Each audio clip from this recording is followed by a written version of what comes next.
Bonjour à tous, dans cette vidéo nous allons parler de la loi de Wien.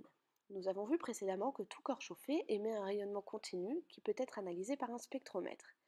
On a vu également qu'on peut associer aux différentes radiations monochromatiques de ce rayonnement une longueur d'onde qui appartient ou non au domaine du visible.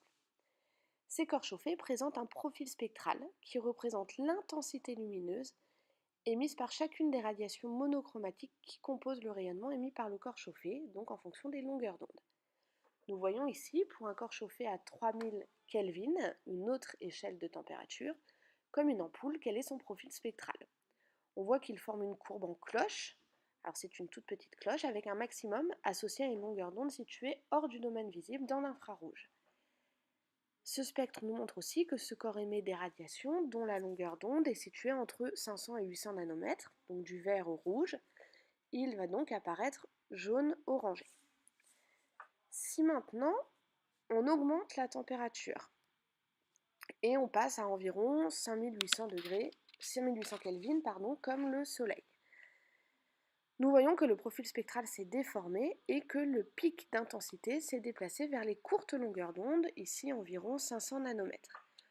Le corps émet quand même toutes les radiations du domaine visible, donc en utilisant le principe de la synthèse additive, il va apparaître blanc. Nous pouvons généraliser cela. Plus la température d'un corps chauffé est élevée, plus son profil spectral s'enrichit de radiations de courte longueur d'onde, autrement dit, plus son spectre s'enrichit vers le violet. C'est ce que nous avions vu l'année dernière.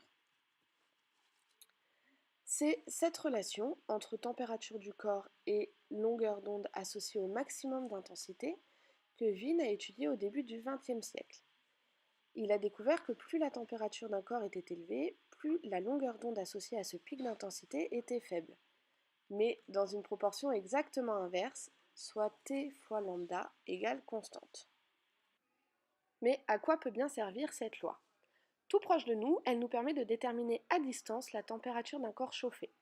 Pour cela, il faut, à l'aide d'un spectromètre, faire une analyse spectrale de la lumière émise par ce corps chauffé.